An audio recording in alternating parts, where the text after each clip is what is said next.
Welcome back to another episode of the My Latin Life podcast. Since 2014, My Latin Life has been your trusted guide to traveling and living in Latin America. Today, I'm joined by a special guest. His name is Kyle Trouble. Kyle, how's it going, man? Good. Thanks for having me on the show, man. Appreciate it. Yeah, absolutely. So I think you're in the States right now, eh? I am unfortunately stateside, so that's my situation on the ground right now. Love it. And thought I'd mention right off the bat, you did actually interview the OG Vance on your podcast. I think that This Is Trouble podcast. hmm I don't know, something like 4 or 5 years ago. Yeah, I think it would have been back in 2017, 18, quite a long time ago for sure, but it's good to see that it's continued going on and that you've kind of put some good work into the My Latin Life brand. So I'm happy to see that it continued on instead of just dying another kind of internet blog death. Yeah, I think that's interesting how you just phrased that, and maybe we could come back to that. But yeah, it's Absolutely. funny. It must have been OG Vance's like, I think he had only maybe done two or three guest appearances ever, in like audio format, and that was one of them. And maybe people can still find it out there somewhere. Oh, it's somewhere. I wouldn't know where to find it, but I'm sure it is out there somewhere. Just don't ask me where to get it because I don't have a clue. Because I would listen to stuff like that. I listen to a lot of your older stuff. I've listened Uh-huh. to quite a number of those older episodes that you've done. I like finding like really like esoteric podcast interviews with people that Uh-huh. I respect and kind of like digging up their early stuff.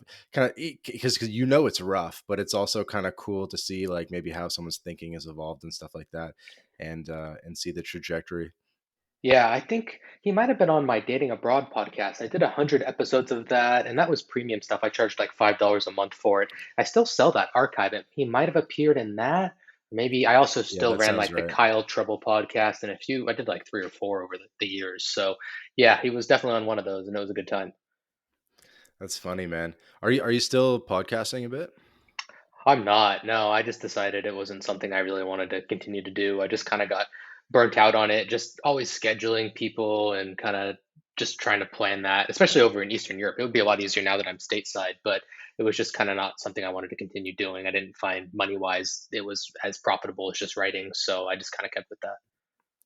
Yeah, it definitely makes sense. And so you had the two different ones, the dating one and then the This Is Trouble. Was it just the two, or did you have more as well? Dude, I don't even remember. I had one that was like 150 episodes. At first, I just called it Troublesome Radio. Then I did the Dating Abroad podcast. That was 100 episodes. I did an online business one, which was called like Nomad and Nerdy. And then I also just ran like the Kyle Trouble podcast, and that was probably another 100 episodes. So probably overall, I did like 300 or so. I just kind of jumped around a lot. That's crazy. Wait, what is Nomad and Nerdy? That was just purely online business and like digital nomad content. Okay, that's But awesome. that one never really took off as much as the Dating Abroad one did, which still sells to this day very well. So yeah, Really? yeah, it Oh, does. damn. I believe it. I believe it. And you also were recently on the Pomp podcast, which is a pretty big deal.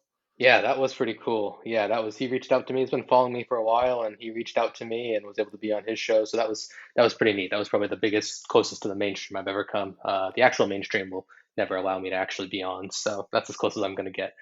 Yeah, that's almost like a Joe Rogan invite, you know? That's pretty. Yeah, it's getting up there. It is. Maybe one day I'll be on Rogan.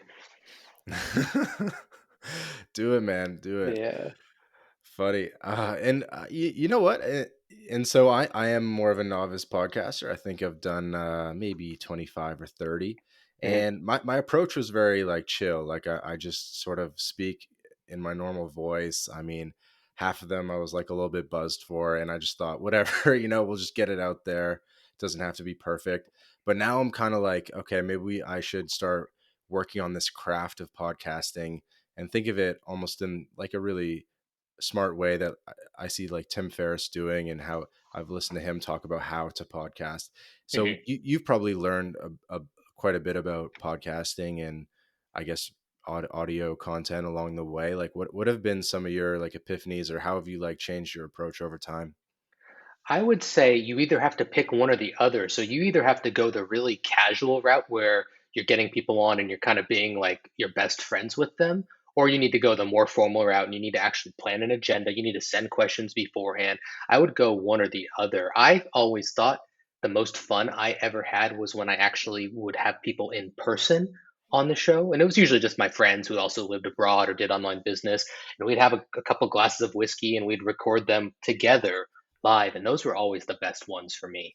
So if you can find a way to capture that magic, I think it's hot if you can kind of get that vibe, but it is tough to get. And those, that was always like with friends too. So that's what I would say. You should pick one or the other. I think there's definitely a place for shows where it's like two buddies kind of just shooting the shit. And if I could have ever found like a consistent co-host that I could have recorded with when I was living in Ukraine, I probably would have really ran with that. I just never kind of found someone who was interested in doing that with me. So that would be my Hmm. advice. Either pick the more casual, just kind of having fun with it vibe, or pick the more formal vibe.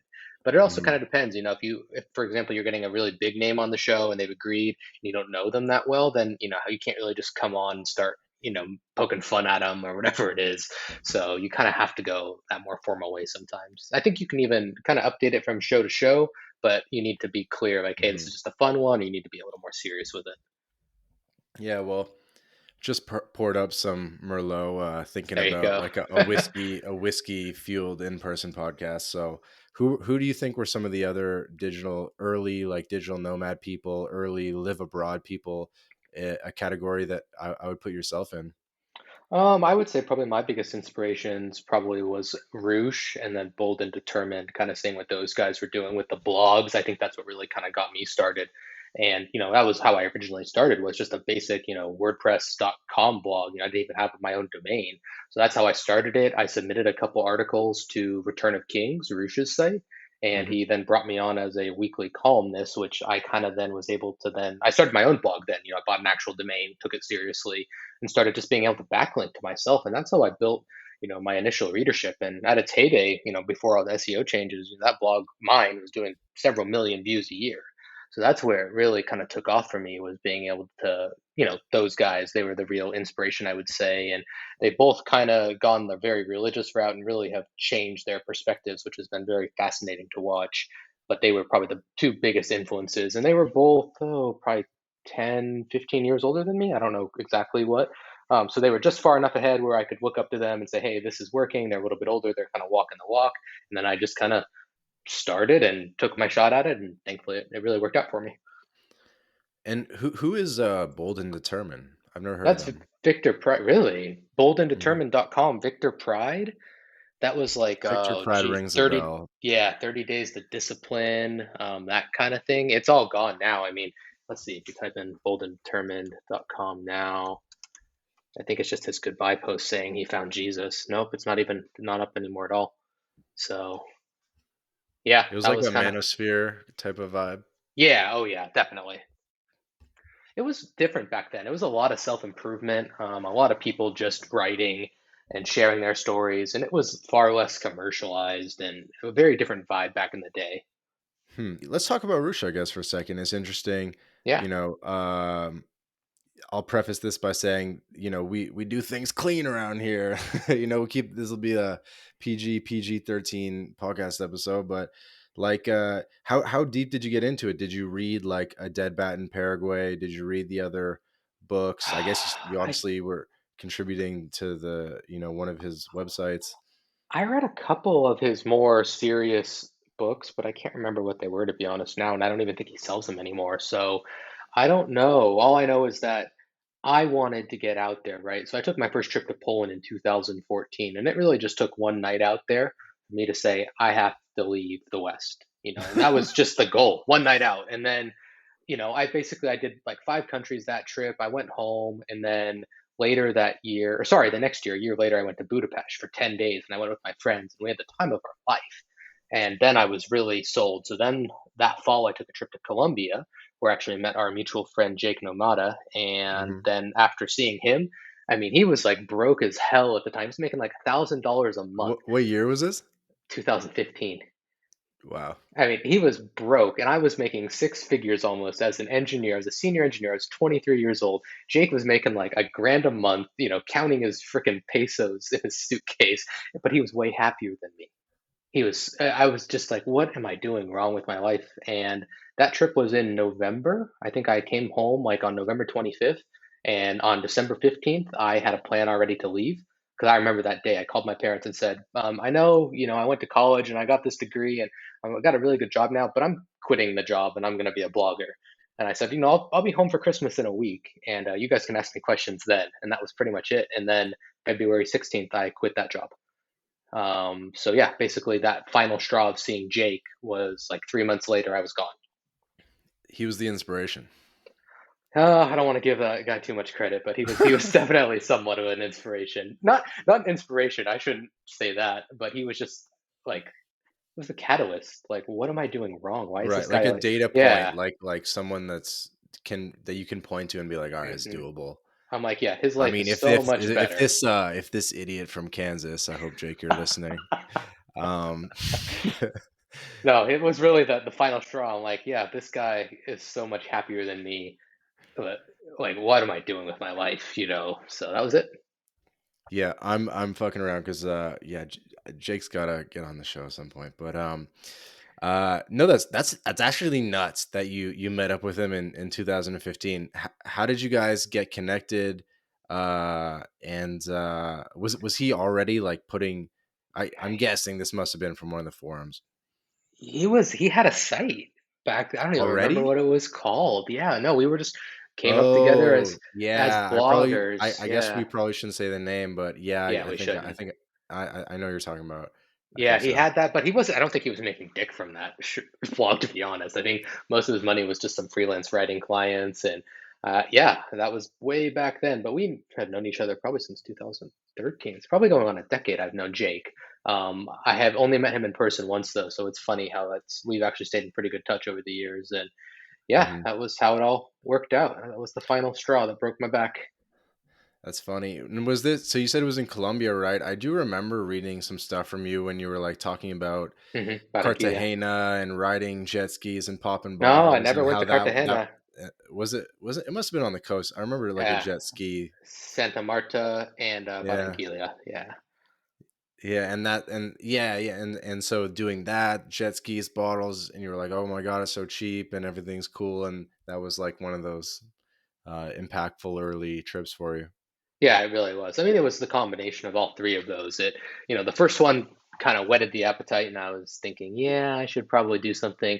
Second one really affirmed that, and then yeah, that third one in Colombia was just the final straw. And at that point too, I had moved jobs. I was not happy with the new one I was at. It was very slow paced, and it was kind of just a perfect storm. The blog was making just enough money that I thought I could make it on the blog itself, probably making about $1,000 a month at the time. And I said, hey, I have some savings. I have this blog. I think I should go for it. And if it doesn't work, then I'll go back to the job. I'll figure something else out. But that was it. I just went for the leap and it worked out really well. Hmm. So what type of engineer were you? I was a data systems engineer, so I worked on all of I basically supported the very expensive machines with, thousands of hard drives in them. So I started out actually working for the vendor, a Japanese company, and then I got fed up with them because I wasn't moving forward as much as I wanted to. So I then became a customer of that company and basically was just a data systems admin.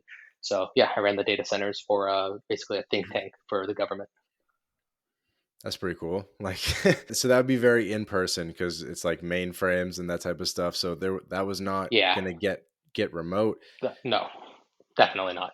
And then how did you go from being doing like kind of like networking infrastructure stuff to doing sort of like blogs and affiliate marketing and everything? And you must know how to code at least like a little bit, right? Like couldn't like Basics. wasn't getting like a remote coding job or maybe like SecOps job or something like that. Was that like in the table like a remote tech job? At the time, it was not, because the only people at that point in that industry that were working remote were people who were long tenured and did not want to like move to where the center was in most cases. Hmm. So now these days, if it was now, easily, like, and I could easily still go walk into probably a six-figure job in a lot of places right now if I wanted to. For But sure. at the time, 10-ish years ago, eight, that was, this whole COVID thing hadn't happened. There was none of this work from home stuff. It was not a thing. So I know, I don't think that would have been on the cards back in the day. So you asked like, how did I get started? Originally with just the blog, it's just a matter of writing, right? That's all that people really did. And then from there, the skills kind of stacked over time. So then it became, hey, I need to learn SEO to get these articles ranking. And then you start learning to write a little bit better. And then it's like, oh, hey, now that SEO is working, I've got leads coming in. So I need to learn to write to them to sell my product. So you start learning copywriting. And of course, you have to have a website. So you have to learn how to make that look functional and good. So all these skills kind of just kept stacking for me over time, none of which, of course, had anything to do with my initial job. But that was kind of what happened is I kept stacking my internet skills, so to speak. And obviously they've grown a lot over the last 8 years.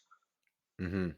And I think actually you had a tweet just today or yesterday saying, learn a high value skill, Yeah, I like mean that's work what remote.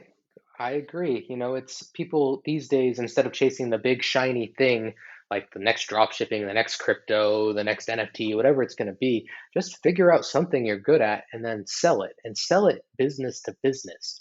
Like stop trying to sell it to people on Twitter or YouTube, whatever it might be. Sell it to a business who has expenses anyway and is going to hire someone to do this work regardless, and just be that person.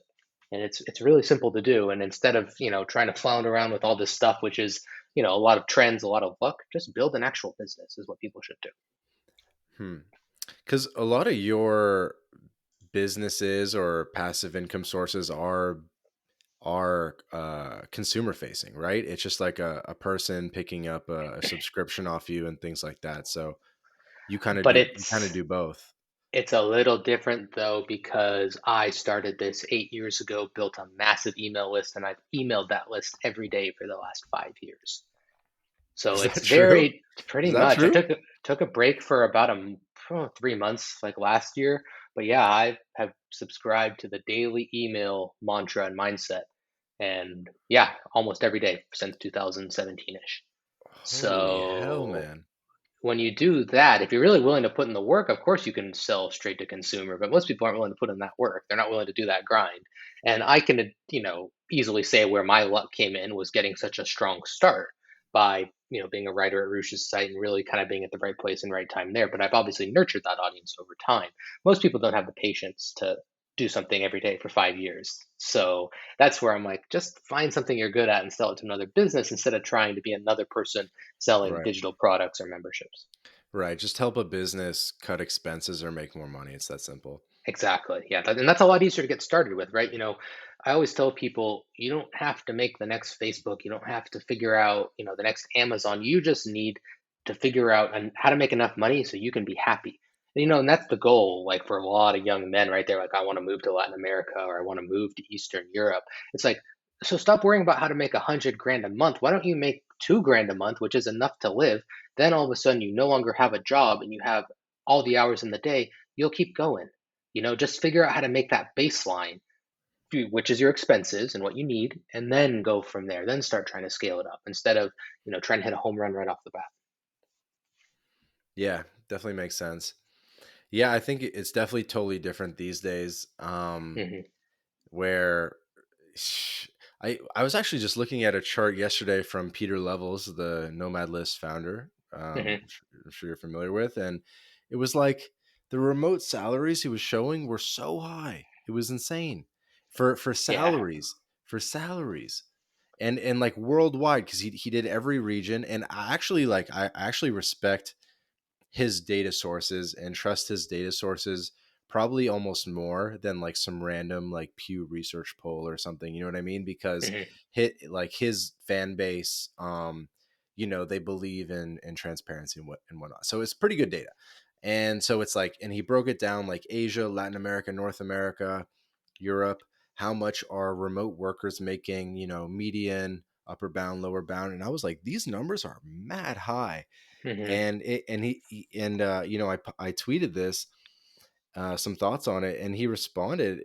He said, "Yeah, like if it hasn't happened already, like remote work salaries are going to surpass fixed location in person salaries, which Wow. is crazy." Though it takes a certain type of person. That's just it. The best talent who can work remote, they're really good, right? So they're trying to hold on to those people who are really good. They're letting them work remote and they're giving them good salaries because those are the type of people who can actually do the job. And I think that's what has kind of evened the playing field in the last couple of years is that, in the West, for example, and I run a recruiting agency now, right? So I see this. The top talent in the West is really good, but also really expensive. But the middle talent, like, is really bad. Hmm. People are like, why would I pay some mediocre software designer in Silicon Valley 15 grand a month when I can get someone from Ukraine for like two? And Hmm. it's that middle ground is really, really bad in the West. And I think that's just a Right. cultural And decline. it's like he's actually the Ukrainian guy is actually kind of like a slightly better developer, but he's a worse communicator. So hopefully it's a wash. Yeah, exactly. But a lot of times those guys are significantly better. They're like senior level. And sure, maybe they don't write the greatest English, but they're remote anyway, and you're not online with them all day. As long as they get the work done, it doesn't matter. So, Hmm. yeah, it's really changed the last few years. Yeah, and let's actually talk about recruiting and stuff like that. But before, I did just like I think part of my point was just that there's actually more options now, so you don't have to Yeah, be an entrepreneur to go remote. Like, because you're kind of like a remote work advocate, go where you're treated best type of advocate. You know what I mean? You're not like I guess you are like an entrepreneurship advocate, but you're not like out here, whipping people into entrepreneurs necessarily. You're more like advocating like freedom and optionality, and that's kind of like more accessible with a job now, and you don't necessarily have to become like some sort of like course seller guy or whatever it is. correct. Yeah, and I wish more people would realize that entrepreneurship is not for the faint of heart, and most people are not capable of doing it. That's the actual reality of it, right? So, and even then, within that entrepreneurship sphere, you don't have to be an Instagram influencer. You can just be like a web designer and take web design projects and make really good money from that, right? You Hmm. don't have to be the person on Instagram posting stories all day, and like most people don't want to be that person anyway. It takes a special kind of person to want to just film everything and post it, and then you're always just the center of attention, and there's all sorts of downsides that come with being really famous. So that's what I would Hmm. say. Yeah, I think we're really early in remote work, and I think it would actually be fun on this podcast to sort of get nostalgic about like early days of remote work, because I think what's going to happen is the early sort of like first decade or whatever of remote workers of location independent people, they kind of had to be entrepreneurs because, as you alluded to, there really just weren't jobs, or people weren't just like giving out opportunities like that. You know what I mean? And Hmm. I mean, yeah, and so it was kind of like maybe the split before was like 80-20 entrepreneurs to employees type thing, and then now, maybe a decade later, that split might be 80-20, the reverse direction, where it's like Hmm. 80% employees, 20% entrepreneurs. And I think that trend will just sort of continue, where really people who are like, well, I don't know, maybe it'll be sort of like a blended income thing, but I think like for sure, it's kind of like that the future of remote work and location independent people moving all around the world, we know that's going to continue for sure. We know that's growing, and I think that the percentage is just going to continue to kind of be more, I guess, like employee oriented, Hmm. than entrepreneur oriented, just because not everyone can Yeah, I do it. agree. Yeah, I agree actually. And why? And you know what though? Like, if someone, for example, wants to move abroad, and let's say you're like an engineer, like I was, or a programmer, you're making six figures. Why would you go start a business instead of finding a remote work job?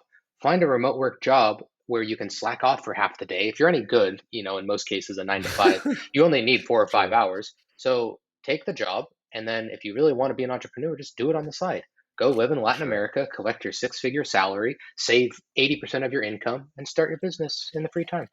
Right. And Just some people might not even have the luxury to build up like the social proof or whatever sort of like path it is to revenue. mhm. Whereas you know what I mean, or they don't have time to do one or the other, and it's just, let's just get the job first. Would you actually say that to most people? Yo, just get a remote job first, and then like grind on the side to make it even to get even more freedom by creating your Yeah, own sort of second income streams. that is exactly what I would tell people, because for every one person like me who made it, there's like a lot that didn't. I don't know what the number is, but I'm gonna guess it's probably 50, right? a lot of Right, people who, people, yeah, and you've yeah. probably, you've probably made a lot of money, like affiliate linking to Bluehost or WordPress or whatever, and Hmm. these people had dreams of like setting up their own blog, and it never went anywhere. They never got out of Google Purgatory or whatever the excuse is, Yep. and they just never kind of became entrepreneurs. And now those people who gave you that affiliate They're money, still they at a might just job. they're just dentists in Wisconsin, and Yeah. And there's nothing wrong with that, I don't like to I if you are unhappy with your 9 to 5, then I think you owe it to yourself to try something different. I don't like hearing that people just stick at the same thing year after year after year just to make ends meet and they accept that life of being miserable. I don't like to hear that. But I also am an advocate that not everyone can be an entrepreneur and that there has to be a middle ground somewhere. So yeah, I agree. If you can find a good remote job, then that is definitely the way to get started, especially if you've never run a business and never kind of done anything with that entrepreneurial spirit. It's only gotten harder in the last 10 years. It's not any easier now. It's a lot harder. So that would be my advice. Yes. hmm hmm Yeah, we could give you a little a shout out to the recruiting agency that you're working on. Why don't you tell us a little bit about it? Yeah, it's hire-ua.com. So we basically place Ukrainians with Western companies that are, looking for good talent and obviously a little bit cheaper, but it's still, very high quality talent. So mostly work with businesses, B2B. Like I said, it's the best way to sell. And we do everything from developers, programmers, designers, just general virtual assistants. Right now, we're even placing a data scientist, AI engineer in Austria. Got it. So yeah, we do all sorts of stuff. It's pretty cool. I'm pretty happy with how it's turned out. That's awesome. And you're working on it with Ryan Booth, who I believe is also Nope, I'm Canadian. working on it. Just me these days. Ryan still brings in some leads, but I'm the only one now. Gotcha. Gotcha. That's cool. And so how much would it like cost roughly to get a non-technical VA, just sort of like an assistant VA We who can start at book? Yeah. 1,200 a month for 20 hours, and then go up to 1.8 to 2,000 US dollars every month. That's generally what it is. It can vary a little bit from case to case, but it can also go lower. So we offer a couple different packages where you can either pay a one-time fee and just be done, and then you bring them on the payroll, or my agency makes our fee month to month. So it really just depends. If someone wants to pay the fee up front, that price can go down certainly. Yeah, that's pretty cool. And yeah, I don't know if you wanted to say any sort of special words about how maybe that's changed now, and how maybe people could get involved and book a VA if they wanted to, and sort of support. Well, when the whole thing in Ukraine broke out, I was pretty concerned. Obviously, thought it was potentially all going to just fall apart.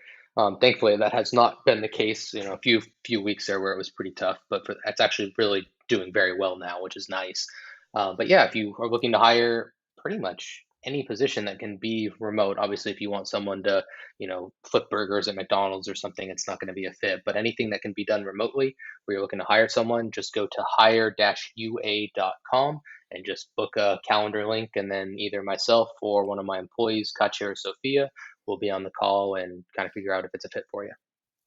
All right, and so the promo code is hashtag my Latin life. Actually, yeah, there is referrals though. There's right there. So put it in the referral form that My Latin Life sent you, and we'll make sure that Vance gets paid up.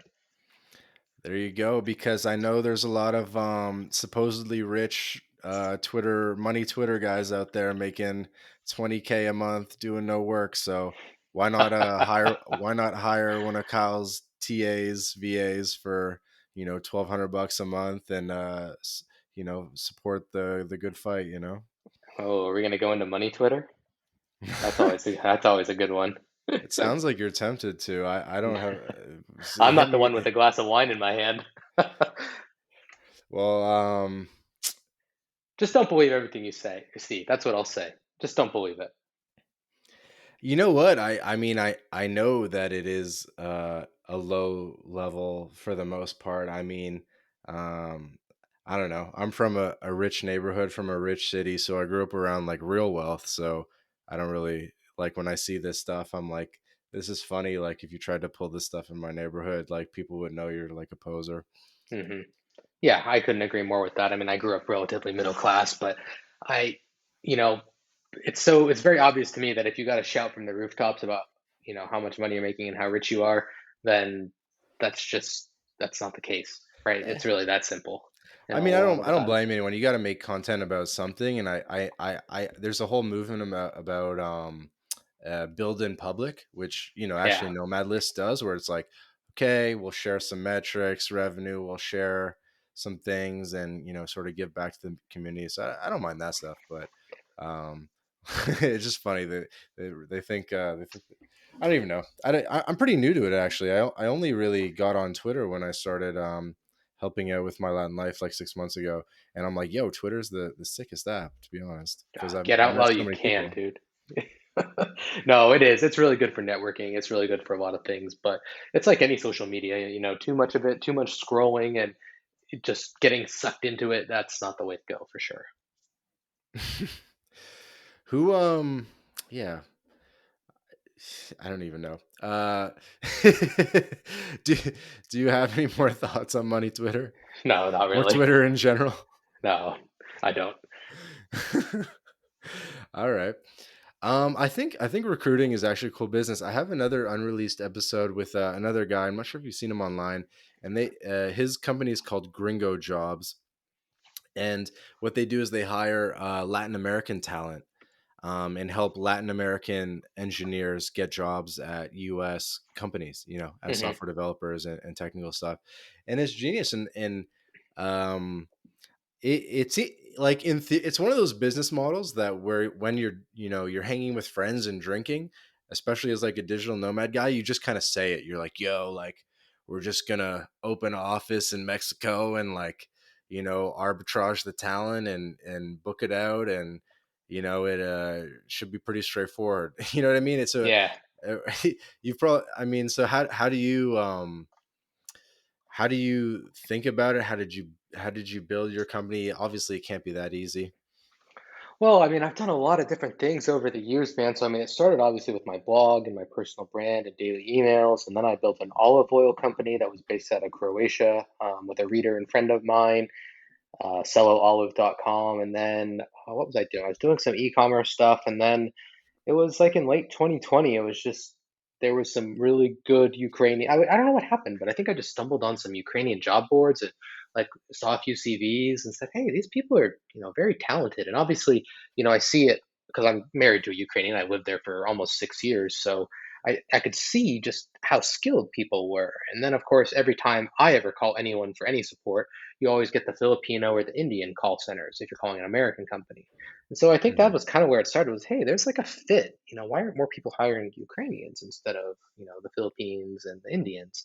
So that was kind of, I think, the initial thought. And then a few placements happened. It was looking good, and it's kind of just grown from there. It's done pretty well. So um, yeah, but no, it's not easy, but that's what I have, my team for. I don't do any of the actual recruiting part. So they do that part and I just kind of bring in the clients and deal with the Yeah, it's sales crazy side of because it. And I don't, I imagine you don't speak Russian super well, at least I not like speak business well level. enough.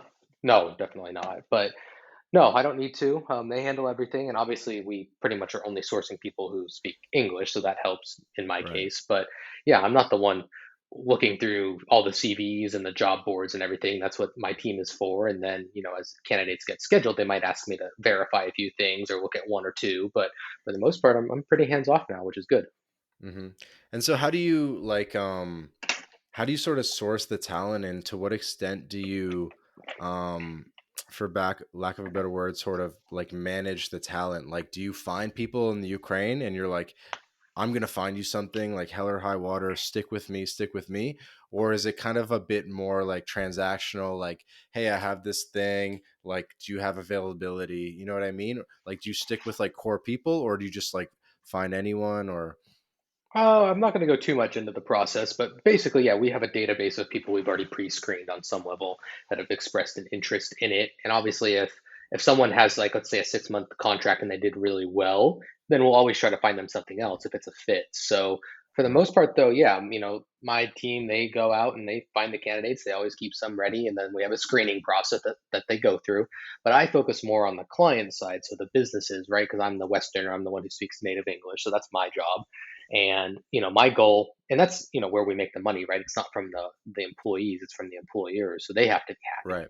So Yeah, yeah. it's the goal is to make their life and their job as easy as possible. Basically, a lot of people say like, I don't know how much it costs. I don't even know where to start. I just know that I am way too busy. I need help. And our goal is okay, sit back, give us your job requirements, give us your calendar link, and we will have three people interviewing with you within a week. That's pretty much how it works. Hmm. Yeah, I remember I actually saw an ad, like a promoted ad that you guys did recently, and had Jake in Mhm. it as like a what's the word, Testimonial. Yeah. testimonial, talking about how quick the process was, and as soon as he made the decision, all right, I want a VA, he basically was on calls with a couple people doing interviews like first week, and he had someone kind of booked and ready to go, starting working on tasks by the end of the week, which is awesome.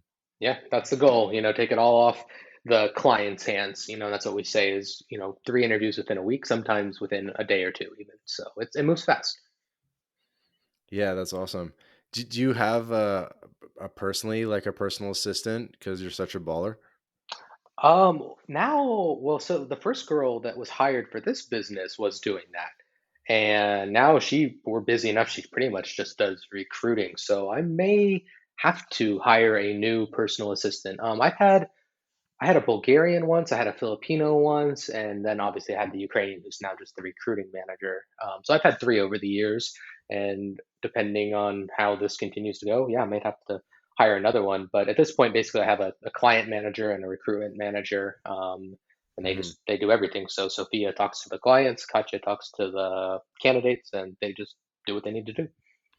Do you think like a normal person would have enough tasks for a VA just to take off like normal responsibilities, be it, booking plane tickets or I don't think just like so. things like that?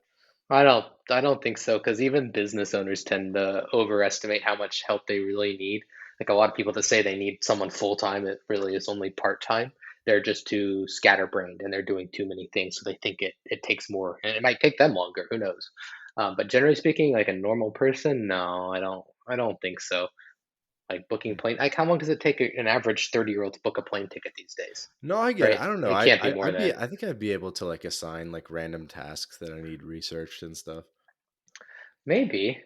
The best thing you can do is what I tell people is audit your time for a week, right? Like write Yeah. down all the time things that were tedious that you don't want to do and then count up how long it took. If that is Mhm. a normal week and it's 10 hours, then yeah, maybe you should hire someone. But you've also got to think how much training it's going to take. So it's very different when someone's coming into your business and you have processes that they need to follow versus like a personal assistant where it's like, do this, do this, do that. It's always changing. In that case, hey, I need to go fly to Mexico City this week. Go figure it out for me. Someone should know how to do that, right? So Yeah. it all just depends. Yeah, no, makes sense. I'll move One on to one thing though, go ahead. I would say like for a lot of people, you said, day-to-day stuff, if you have like two or three buddies, that might be worth it. Like you all go in on one. Hmm, That to me does make sense. That's where I think a lot of people could benefit. for sure. I'll move on to a question that's more about like the future of work and everything. Hmm. And so, I see a lot, like I spend most of my time in Latin America, and I meet like a lot of pretty smart, competent people, maybe they have business degrees. Actually, a lot of people are quite smart, like accountants, architects, and stuff like that, more educated than people might maybe think if they haven't spent time down there. I But hope the architects are smart and competent. That's a good start, right? yeah, let's keep the buildings up. Um, and we know that they're making like $800 a month or whatever. Like everyone's seen the figures that like minimum wage is like maybe $400 a month roughly Hmm. in a lot of Latin American countries, and then maybe a bit more educated white collar people might be making like 800 to $1,200, often not even over $1,000 for pretty like white collar jobs. And I've been doing this for so long, and they know what you know what I mean, and they see what I'm doing, and I always kind of tell them like, man, just like work for a US company remote, like charge it on Stripe, like whatever. Like it's easier to do than you think. You don't have to be stuck to your country's borders in terms of like who's paying you type of thing. There's global clients out there. Do you think we're sort of like, do you think It's almost really just like a mindset shift for most people. The tools finally, I think, really just got there maybe in the past 2 years with Stripe and like a couple other things. I mean, arguably it's been around for a while now with PayPal. Yeah, do you think we're kind of gonna see more of a regression to the mean where people in lower income countries are going to make more and then people in higher income countries are going to make potentially less as certain things get like outsourced and whatnot?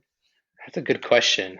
I think we're at a really wacky time, right? So I don't know when the last time you've been in the West was, but I haven't been here for quite a while, until recently after the Ukraine situation. And you walk around and there's so many like for hire signs. Like everyone is desperate for help. And I don't know what It's people true. in the West are doing. I think they realized during COVID they could get unemployment. And pretty much for unemployment, you just have to say that you are looking for jobs. You can then pretty much just lie and say, oh, I didn't get called back. So people now have realized between unemployment and other social benefits like health or food stamps, whatever it might be, that they actually can make probably 40 to 42, 44 maybe $1,000 a year versus going and working whatever skills they have, probably some mediocre mid-level job for 60K, right? So they're like, well, why do that when I can make 40 and not do anything versus 60 and then I have to pay taxes, then I have to get my own health insurance, like all this other stuff. So I think we're going to meet this kind of middle ground where companies are going to be so desperate, they're going to start offshoring everything because they're going to have to, right? And then because they're going there's to take the look. because because the Westerners are too lazy, basically. Exactly. That's exactly what I was trying to get at, right? And so then you're going to see all this mid-level talent who at least has a good work ethic from countries like Mexico, Colombia, Ukraine, whatever it might be, getting these remote jobs. And then, of course, the Westerners are going to be pissed and say they're taking all our jobs overseas. Um, and I don't know if there ends up being more and more inflation and shortages. Are people going to, in the West, start getting off their butt and working again? I don't know. But I do think we're at a very interesting time where you can't really bet on anything. It's just so all over the place. But I agree with your overall arching point there that it's gonna more and more people are gonna realize the opportunities they have. But one other thing I've noticed is that, I know a few Ukrainians who also work remote or they work with Western companies, and I've asked like, well, why don't you move to the West then? And they look at me, they're like, are you kidding me? I make 5 times what a normal person does here. I get to be with all my friends and family, save tons of money, do anything I want. They geo arbitrage, but it's ingrained in them. They just see it right away. They're not like trying to go move to San Francisco or anything. They're like, nope, I'm happy to live right where I am and make 5 times the normal salary and live a good life. It's not Hmm. like everyone in the West trying to flee. Hmm. Hmm. Um, yeah, I have a couple questions here. I'll Yeah. ask the most kind of fucked up one first, just for entertainment value. So, Uh oh.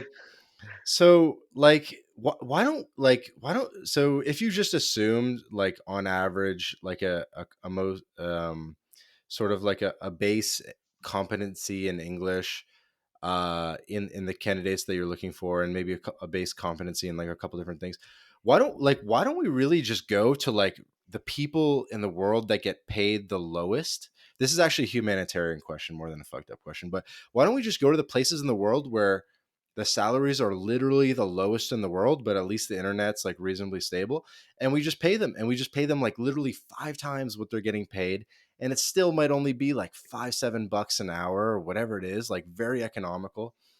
Obviously it's like more difficult to do this, from a execution standpoint in a couple different ways, but why don't, like Ukraine is like pretty like mid-market at this point, you know what I mean? And obviously you have ties to be there, you have family connections and stuff like that. Obviously, Mhm. you personally should keep doing Ukraine because that's your bread and butter. I get that, but why don't we get other people doing a similar business model, and they just go all around the world to the people who are almost in like the worst sort of situations, or who need the work the most, and we just like feed it to them. And I feel like they're like that's what would normally happen in like a normal functioning economy with like free flows of capital and free flow of labor. But obviously we're sort of tied a little bit by the nation state system and a couple different sort of global systems that impede this. But Why don't we just like get the money into Bolivia, get the money into anywhere that has But internet whose but is still money? cheap? You know what I mean? Like, what do you mean? Well, I mean, yeah, like those people in Bolivia would love to do that, but where's the companies that are giving the jobs? Well, I mean, Right there, they're but the it's a roadblock. global outsourcing market, right? And so they could outsource to Ukraine or whatever. And if Bolivia is only like $3 an hour or whatever it is, like, but the whole thing is you just need the infrastructure. You need someone running an operation there. I get where you're coming from, but you also got to look at the fact that, like, companies in the West, there's certain expectations. Like, for example, if you call Apple support, you're expecting to speak to someone who knows their stuff, for example. And I mean, they've already done this, obviously, in India Right, and the right, right. Yeah, no, Philippines. I said like assuming like base competency because I know that there are people out there that are talented and people that have drive, and we kind of like I guess we're still at like a low hanging fruit stage, and I think like the future of this like sort of like tech recruiting outsourcing market is that it'll eventually have to make its way like the whole way to the margins. Yeah, I think it will. I mean, I think the hard thing is that the big companies, they need it at big enough scale, right? So, for example, Hmm. Microsoft can open a call center in India, and they know they need that volume. But someone like the businesses I usually work with, which are typically say 5 to 20 employees, they don't need a whole center, right? So then if it's the big companies, you're saying, hey, why can't we go to Bolivia and give thousands of people good jobs? It's those big companies have to be on board and say, hey, we're opening a whole center. And at that point, they also have to have really Hmm. good SOPs in place. They need physical infrastructure. They need obviously just, standard processes. And they also then have to start accounting for turnover. Like what's the population of Bolivia, for example, and how many of those are, baseline competency? And then it's a call center, so we're going to have huge turnover rates. So how quickly are we going to run out of all people in Bolivia, right? So those are questions that the big companies have to probably ask themselves. And the small companies, like mine, for example, who I work with, you just kind of go with the more sure thing. I think Hmm. that's just my Yeah, thoughts. no, Just a yeah. guess. I think it's because we're sort of early in this outsourcing industry where Tim Ferriss and whatnot, like they kind of invented this whole idea of VAs and outsourcing maybe in like 2008, 2009, Mhm. and so we're still like pretty early. But I think like eventually it'll really make its way out to the margins type of thing. Yeah, I mean, it's going to be interesting to see how it evolves over the next 5, 10 years.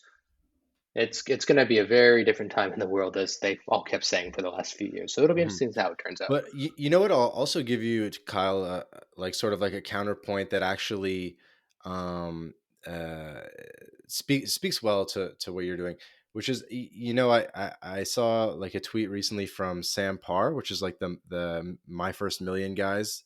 I think you've maybe seen them on Twitter. There's like the two guys. No, I don't think I have actually. They're pretty big. They're pretty big. I'm sure you actually do. I'm just maybe not describing them well. But they had a tweet, and it was like, give us examples of a business that's doing more than $50 million in revenue a year. That the majority of the work is done by contractors instead of full time employees. And um, I don't have it open in front of me to see what the responses were, but I thought it was a very interesting question to put out on Twitter and to put to the public, which is like, it's true that when you get to the sort of the upper echelons of like good businesses, like really, they're always very um, like full-time employee focused, and they're not necessarily contractors.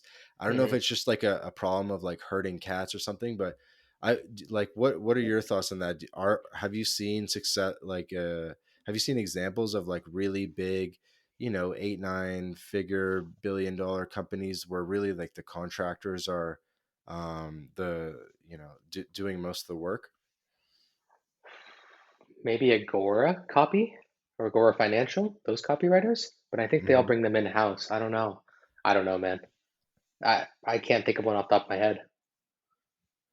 Because it's interesting, right? Because we're still basically in this world where we're basically still in this FTE world, like a full-time employee world, and there's healthcare and dental, and we've actually recently moved out of a world where back in the day in our parents' age in the US and in Canada, it was all about pensions, right? and you get a Hmm. pension, and you'd retire at 65 and you get a pension. And then they actually kind of like the sort of American economy moved away from pension because all these pension benefits were just like literally like crushing companies. Like it was Hmm. insane. And so they moved to this like 401k employee matching 5% type of world where they're still full-time employees, but it's there's no pension at the end of the rainbow. They're just sort of like getting that like contribution. You know what I'm saying?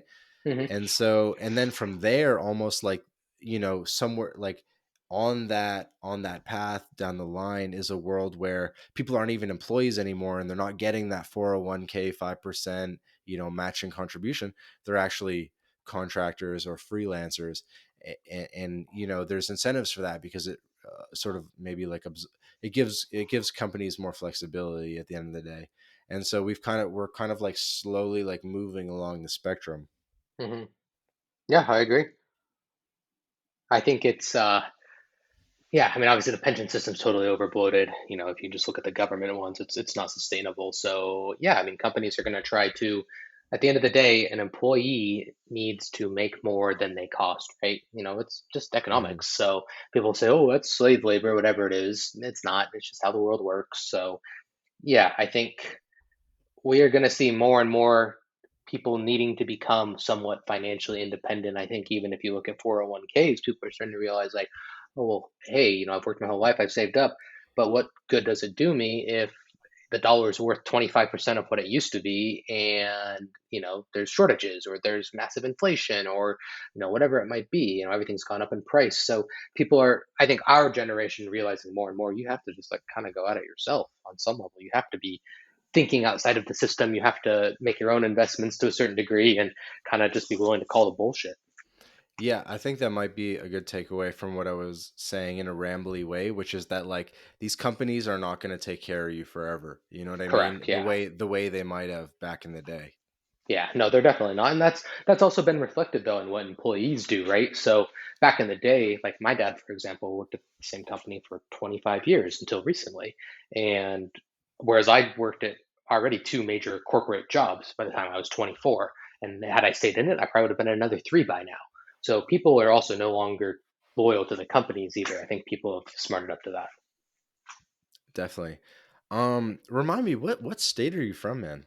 I'm from California. Yeah. Yeah, I Born and thought raised. so. I Yeah. thought so. I thought so. Unfortunately. Yeah. And so I know you're back in the States now and you have your reasons for being there, and I hope everyone's doing well. What do you think you're looking to you're like has this been a time of reflection for you, and has it sort of maybe made you maybe like I think this is maybe your first time back in the West in a while. Has it made you sort of rethink your goals? I'm sure, of course, as you mentioned, a couple things have surprised you. Well, if we're getting into the whole story, obviously I was living in Ukraine and fled out of there. And got, yeah, basically just had to figure out what to do next. My wife is pregnant, so we were trying to figure out the best spot to, have the baby, and thought we were going to just stay in Europe. And then decided, oh, we'll just go and visit some family. And then right after we got back, my mom ended up getting diagnosed with stage 4 cancer. So that's kind of the whole story in a nutshell there. Um, no, I mean, at first I was trying to be open-minded, right? I said, "Oh, well, maybe I'll just stay in the area, or maybe I'll move to another state. There's still a few states left that might be good." Like I looked at Montana, I looked at Idaho, and the more I'm here, the more and more I just don't really want to be in the states. The more and more I have a desire to get back to like Europe. So there's some things that are good, but they're very superficial. Like, I think, for example, like what's one of the things I really like about being back in the States? And the first answer is I like how big my gym is and how much space there is. It's like, well, that's kind of stupid because you can't walk to the gym. You have to get in the car and drive to the gym. Um, it's like you have to drive a car everywhere. It's all this just superficial stuff like, oh, hey, I can like go to Costco and I can fill up the truck with tons of groceries and then come home, right? Oh yeah, well, I'm gonna go get in my car and drive somewhere to go fill it up and then go home and eat it. I didn't walk anywhere in the middle. So yeah, more and more the cons are more and more apparent for sure. And then, you look at, say, for example, the school systems and, obviously it's it's a game of numbers, but you look at all the like shootings and you're like, geez, am I really going to send my kid to a public school here? Like, is that even an option? Or you look at the, all the shootings that were yesterday on July 4th, like, geez, how many are these even real to begin with? But it's not nice to think about. So yeah, more and more I'm like, nope, this isn't the place. But right now it is the place, but not long term for sure. So there was no part of you that, took the first drive out to the coastline in your part of California and just kind of said, you know what, this is actually a pretty beautiful part of the world. Well, actually, so I just went down to San Diego for a week, and where I went to school and where I first started working, and I have some friends and family down there. So yeah, I was out there on the beach overlooking the Pacific Ocean at like 7 a.m. one morning, just kind of reflecting on life. And yeah, I did think like, oh, hey, this isn't so bad. But then, like the next day, you get in the car at 10 a.m. and it's wall to wall traffic, and then it's kind of like, oh, well, I don't know if it's really worth it. And that beauty is nice, but then you also don't get any of the beauty of like architecture or buildings like a European square or like European older architecture. You don't get any of that. It's just strip malls. So it's all a trade-off, man. There's Dude, nowhere's I perfect. literally 100% know what you mean. There's this YouTube channel called Not Just Bikes. I'm not sure if you've seen it. And it's like this Canadian guy that lives in Amsterdam, and he just like rails against car based infrastructure, and like how it basically like turns like Canada into like a nanny state, and kind of like Hmm. always compares it back to Amsterdam. What's it called? And Not Just Bikes. And it's like, all about the benefits of public transportation and sort of like integrated walkable communities, and just like bolstering the idea of walkability instead of like what's the word, like bedroom suburbs Hmm. with like no like amenities type of thing. And so it's all about that. And it's like, like when you're in these like suburbs that you have to drive a car everywhere, you never see kids outside, like partly because of the danger, partly because they have nowhere to go. Or if you're like in Netherlands or elsewhere in Europe, like kids are like, they're able to walk themselves to school, they're hanging out in the public square, and they're just able, Hmm. they're not like sheltered in their house, because there's literally, they're not trapped, because they can actually kind of like get around. I agree with that. And I love Amsterdam. I love Holland. I think it's a great country. And I do love how just yeah sustainable it is. And I'm not against cars by any means. I'm not some person who's like, oh, you're killing the planet, get rid of your truck. But I like cars for leisure, not for necessity every day. That's where I'm Uh-huh. like, this isn't my thing. That's how I feel about it, at least. Yeah, that's what I was loved about Europe, man. In Kiev, for example, all my friends, we all lived within 15-minute walk of each other. Could be as simple as, hey, you want to go get a beer? Yeah, let's go. Meet you there. Okay, cool. See you in 10 minutes. That kind of stuff.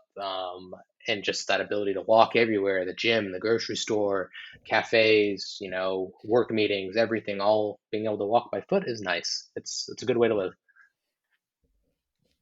Dude, tell us a bit about Kiev and what the vibe was like with like, there's obviously a massively growing expat community every year. The word was getting out.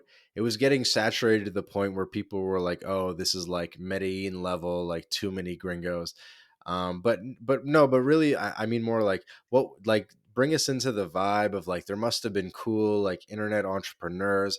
What is it kind of like to organize something? What is it like to go out? What's it like to go to the restaurants and do cool stuff? Because I'm really more of like a Western Europe a little bit, but mostly a Latin America guy. But I know it's kind of a different vibe out there. Maybe you just like vibe us through what it would feel like. Yeah, no, I mean, so basically in Europe, right, everyone kind of tends to leave for the winters. A lot of people, I was one of the very few people who was actually permanently there. I would, stay for the winters.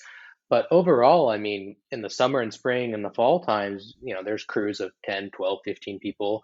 A lot of them would go out to clubs pretty much every week and maybe even twice a week, go out, party. It was very easy to always just meet people for lunch. And that was what was so great about it being just so walkable and so close was that, and I think this is probably the case like in a lot of Latin American cities, like in like Mexico City, for example. Most of the expats I think live in La Condesa or Roma Norte or Right. Poblanco, so you can all just kind of walk out the door and meet when you want to. Yeah, good vibe, a lot of stuff to do. some even decent river beach scenes in Kiev in the Hmm. summer. Hmm. And of course, the biggest thing is that the days are really long. It doesn't like sun doesn't go down until 9:30, 9:45, 10 p.m. sometimes in the summer. So it's really just like the endless summer.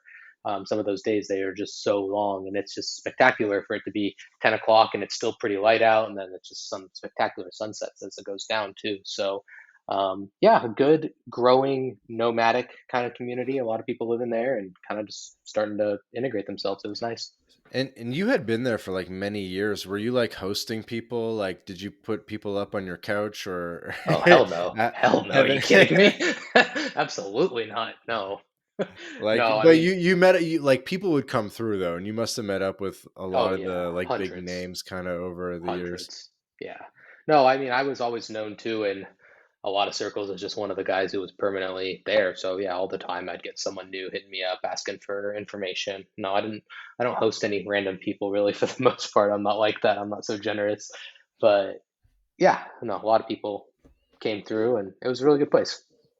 Have you ever met the Tate brothers? I have not.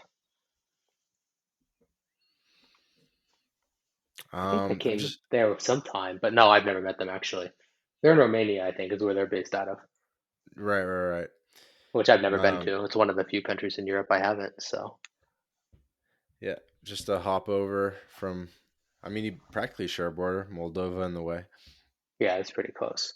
No, I've been to Croatia, Serbia, Bulgaria, and that region, but for whatever reason, Romania has eluded me so far. But eventually, I'll change that, I'm sure. Eastern Europe versus Latin America. Break that down for us a little bit. I've only ever been to just Colombia, which was Barranquilla and Santa Marta, and then what was it, Mexico City. So I don't have a ton of experience. Playa del Carmen. I think Europe, for the most part, especially Eastern Europe, is going to be significantly safer. I don't think that's a question anyone's going to really argue with too much. Obviously, there's spots in those Latin American countries that are quite safe, but it really kind of bothered me in Mexico City, for example, where you're kind of just you have this huge giant city, but you're really only ever in three areas, right? You know, those three I mentioned earlier, and you don't really want to walk too far away from any of those. So I'm personally just not a fan of that. A big reason also that people leave, obviously, and want to go abroad is sometimes the women. So that's going to just be personal taste. You know, whether you like European girls or you like Latinas, that's just personal taste. As far as cost, I think Latin America is a little bit cheaper still. But I think that's just kind of again that's kind of the trade-off, right? A little bit safer, maybe a little bit nicer in a lot of parts of Eastern Europe versus Latin America. I think too, you know, there's huge divides, right? So people would say like Poland or Hungary and Czech Republic are still Eastern Europe, and those are very, very modern places that I would say are nicer than even many places in the West, no doubt. And Ukraine, though, is a little bit behind that, but yeah, those places are not. Wouldn't consider them third world on any level. So those are kind of just my general comparisons. Obviously, the weather is a little bit better in Latin America on a year-round basis. I would say actually the summers in Eastern Europe are probably a little bit nicer just because it's a little more mild. But of course, you know, Latin America as a whole is a pretty big continent, so that can vary place to place. But yeah, a lot of people though, you know, pretty adamant, like just Latin America or just Eastern Europe. You know, I know you, Jake, and I were having a little fun with that the other day. So it really just kind of varies, though, to be honest, man. Well, you know what? I actually respect people the most that have done them all, so that they can at Yeah. least like compare and contrast. You know, like that's one of the things I respected about Roosh. I mean, he hadn't done it all, but he had done Latin America in a significant way. He had done Europe, Eastern Europe in a significant Hmm. way, and I thought it was cool that he could. And he was one of those first people that could sort of like compare and contrast. Yeah. I definitely think like the food, like here's how I would run it down, right? And I've been to Southeast Asia too, so I'll kind of throw that in there. The food is definitely better local wise in Latin America than it is in Eastern Europe, where it's pretty much just, you know, meat and potatoes, pretty bland, you know. So the local cuisine definitely better. Weather year round definitely better. Girls, total toss up depending on what you like. I obviously like European girls, and then safety, Eastern Europe. So you just have to weigh the pros and cons, really. You know, you got to decide what's best for you. You know what? I have a theory, Kyle, which is that since you grew up in California and you were probably like exposed to Latin I culture know where this is going. But then And it's like right. well, give me a sec. Okay. And then so like Eastern Europe was something that was very foreign to you because really the East Coast of the United States is more connected to Europe, not like the West Coast. And so it's just more foreign to you, Eastern Europe. And so maybe you're like, oh, I want what's like different. I feel more adventurous. Like Latin America kind of just like seems like California for the most part. It didn't really get you as excited. I I don't disagree with that because definitely when I was in Mexico City, I said this looks a lot like Los Angeles in a lot of ways. So I don't disagree with what you're saying. I think the big thing for me though was definitely I'm not a person who just loves danger for the sake of danger. Like when I was in Colombia, I hated that I always had to like leave my phone at home because you don't know if you're going to get it stolen on the street. And I hate always having to kind of just be mindful of my surroundings, for example. And so that to me right there is like a deal breaker. I don't want to deal with that on a day-to-day basis. And then girls wise too, I wanted to go date the girls that I wanted. And I have never been into Latinas or Asian girls. So Europeans always kind of won out in that aspect for me as well. Hmm. Fair enough. Yeah. I mean, I think we all like what's different a little bit. Oh yeah. No, everyone's got their own taste, man. Everyone needs to go where they're happy. And so would you ever like so what about like internationalization and the idea of having multiple bases? Obviously, some stuff I totally respect is maybe confidential or whatever, but did you ever I guess first and foremost, did you ever get like temp permanent residency in Ukraine? Yeah, I did. And then like from there, you kind of maybe that was like your first time seeing your face on an ID that was not the US, and that was pretty cool to see, I'm guessing. I've actually got it right here on my desk, right in front of me. It's funny you mentioned that. Yeah. I'm working too. God, I've been working on it too long on my Italian citizenship. So I have ancestry that allows me to get that. So I'm Oh actually yeah? planning on taking a trip to Italy early next year. I was applying through the embassy in Kiev, which obviously I'm not anymore. So planning on taking a trip to Italy and just paying an agency to get it done. So hopefully I'll be holding an Italian passport as well in the future. Okay, cool, man. I may have allegedly done that and gone through that process successfully, so I'm happy to help you with that offline. Nice. Okay. Sweet. I will talk to you. Yeah, I've done it. It allegedly may have taken me 4 years total or something. I think it may have taken 2 years to collect the documents and then 2 years waiting for the embassy just to process the damn thing. Yeah, that's I was on that same timeline and I had all of it and then the embassy was doing okay, but the embassy in California, the next appointment is 2027. So I'm Shit. trying to expedite that now.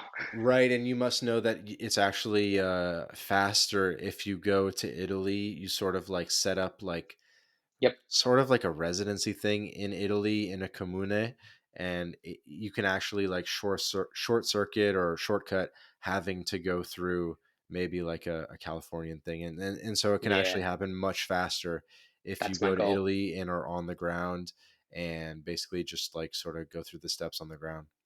Yeah, I will talk to you about that because that is my plan. Yeah, and maybe that Ukraine ID maybe even makes it like slightly easier to get set up in Italy, at least for on a It could temporary be. basis. Yeah, it could. We'll find out. And speaking of Europe, like, have you ever thought? I guess maybe Italy's the answer here, but have you ever thought about? I guess you might have to set up a base somewhere else, at least temporarily for a bit, if you want to be in Europe. Like, have you thought about posting up with your new family in I don't know Poland or Portugal or something like that? Yeah, actually, I mean, I don't know what's going on with the whole situation. All I know is I'd prefer not to go through what we went through again. So Poland to me is a little too Too close. close? Yeah. Yeah, and I wish it would just all kind of calm down, but as of now it's not. So yeah, Poland's probably off the cards. I do like Holland a lot, so that's on the table. But then I would also consider something like Italy or Spain or Portugal. I would like to have nicer weather than Ukraine, but at the same time, pretty much everywhere in Europe kind of sucks in the winter. Like even Portugal is going to still be rainy and cloudy and gray. So that's just one of those things. You either just deal with that or you go somewhere for the winter. But yeah, I would say those four countries like Poland, Holland, Portugal, and Italy are all on the cards, and maybe even consider something like Croatia as well. Yeah. Yeah, at least there's lots of options out in Europe. So we will see. But short term, immediate stuff. There's a lot going on obviously here, and we don't know I don't know what's going to happen in the world. So I'm just sitting tight for now. Definitely, definitely. Yeah, man. You've been definitely been pretty gracious, letting me kind of grill you a little bit. That's all good. Hope, I'm an open book. um, yeah, I almost am kind of like out of questions. Like, do you have any other themes or stuff that you thought would be cool to go over? Or anything that came to mind during our No, I don't. conversation? I don't think so, man. We covered a lot of bases. So yeah, I mean, thank you so much for having me on the show, and I'm glad to see that the brand is still going on with My Latin Life because I think young men That need was these the kind of last that resources. was Yeah. the last question I wanted to get to, actually, your idea before we did our whole thank yous and stuff is, yeah, it is kind of cool, the idea of like quote unquote reviving an old brand or keeping something going, ensuring that things don't die out, because it is a shame when people build a bit of a legacy, or at very least objectively they build a website with like domain ranking and stuff, Hmm. and then just like let it die. You know what I mean? But Yeah. especially in this space, I think it's growing. Yeah. Do you think it's kind of cool, like what we're doing, kind of taking it in a new direction, talking more about internationalization, taxes, passports, residencies? Do you think it's cool? Yeah. I mean, that's what I think too. Is that you guys, it's a good name, right? And it's just fun, and I love the way that your site looks now. I mean, it looks great with that pink on top and everything. So it's a good, like, fun vibe, and it's not tied to just a person or a brand. Like, that's something that maybe I should even look at doing, like with my original main site, which was thisistrouble.com. All sorts of info about dating in Europe and living in Eastern Europe information. Like, maybe that should be rebranded similarly to how you guys have done yours, with just much more than just surface level dating stuff. Obviously, I've got my personal brand, which is just attached to me and my name and my face. But yeah, I like what you're doing with it. And I think you know, it's gonna grow. This People are starting to wake up to how different it is. So I think people are gonna be finding out more. It's true, man. I think a lot of people that wouldn't have considered it prior to the start of the pandemic really kind of realized that, it's good to have multiple bases. It's the first time in people's lives that they've seen that travel restrictions can be, or like visa free access is not a guaranteed. And Hmm. like I think like 2 years ago, I've been on this mission for years. Like I've been internationalizing for years. Like the alleged Italian citizenship, like I've had that for years. I've done other Yeah. ones. I've done other programs. So I knew, like, way before this most recent stuff, I knew that internationalization was a thing, multiple grids, backup plans, plan Bs. I knew, like, multiple passports. I knew that that was going to be a thing, and I knew it was going to continue to grow, and it sort of is going to continue to grow, sort of along the remote work and digital nomad stuff is actually like a big catalyst for it. Hmm.